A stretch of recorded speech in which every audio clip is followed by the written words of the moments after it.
If you'd come across me in the autumn of 1979, you might have had some difficulty placing me, socially and even racially. I was then 24 years old. My features would have looked Japanese, but unlike most Japanese men seen in Britain in those days, I had hair down to my shoulders and a drooping bandit-style moustache. The only accent discernible in my speech was that of someone brought up in the southern counties of England, inflected at times by the languid, already dated vernacular of the hippie era. If we'd got talking, we might have discussed the total footballers of Holland, or Bob Dylan's latest album, or perhaps the year I just spent working with homeless people in London. Had you mentioned Japan, asked me about its culture, you might even have detected a trace of impatience enter my manner as I declared my ignorance on the grounds that I hadn't set foot in that country, not even for a holiday, since leaving it at the age of 5.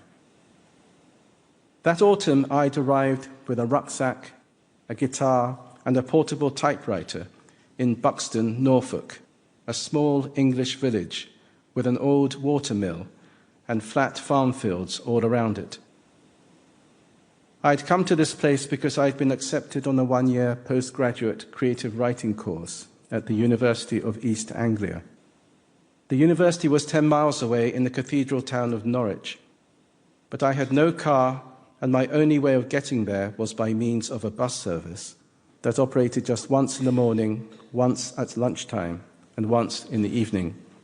But this, I was soon to discover, was no great hardship. I was rarely required at the university more than twice a week. I'd rented a room in a small house owned by a man in his 30s whose wife had just left him. No doubt for him the house was filled with the ghosts of his wrecked dreams, or perhaps he just wanted to avoid me. In any case, I didn't set eyes on him for days on end. In other words, after the frenetic life I'd been leading in London, here I was, faced with an unusual amount of quiet and solitude in which to transform myself into a writer.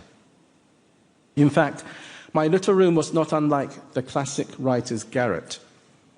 The ceiling sloped claustrophobically, though if I stood on tiptoes, I had a view from one of my windows of ploughed fields stretching away into the distance. There was a small table, the surface of which my typewriter and a desk lamp took up almost entirely. On the floor, instead of a bed, there was a large rectangular piece of industrial foam that would cause me to sweat in my sleep, even during the bitterly cold Norfolk nights. It was in this room that I carefully examined the 2 short stories I'd written over the summer, wondering if they were good enough to submit to my new classmates. We were, I knew, a class of 6, meeting once every 2 weeks.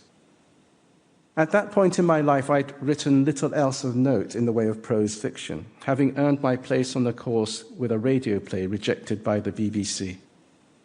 In fact, having previously made firm plans to become a rock star by the time I was 20, my literary ambitions had only recently made themselves known to me.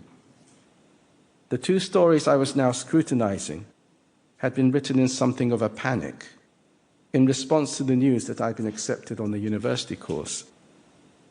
One was about a macabre suicide pact, the other about street fights in Scotland, where I'd spent some time as a community worker. They were not so good. I started another story about an adolescent who poisons his cat, set like the others in present-day Britain. Then one night, during my 3rd or 4th week in that little room, I found myself writing with a new and urgent intensity about Japan, about Nagasaki, the city of my birth, during the last days of the Second World War.